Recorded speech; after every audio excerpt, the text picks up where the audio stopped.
So guys, এই যে আমার মিস্ত্রি একটা জল মারছে, তো এই মিস্ত্রিদাকে কিছু আমি কোশ্চেন করব। হ্যাঁ মিস্ত্রিদা, বলো। এই কি করছো তুমি? এই তো বিল্ডিংয়ে জল মারছি। জল মারছো? তো বিল্ডিং এর দুটা জিনিস খুবই ইম্পর্টেন্ট, আচ্ছা, ওটা কি তুমি কি জানো?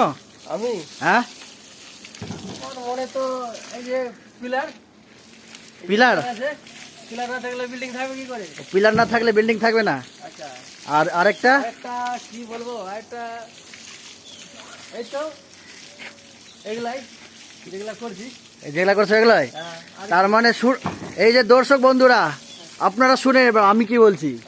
বিল্ডিং এর দুটো পার্ট সব থেকে ইম্পর্টেন্ট রোল আদা করে, যেটা হচ্ছে 1 নম্বর বিল্ডিং এর কিউরিং। এই যে উনি জল মারছে এখন, সব থেকে বড় পার্ট হচ্ছে বিল্ডিং এর কিউরিং করা।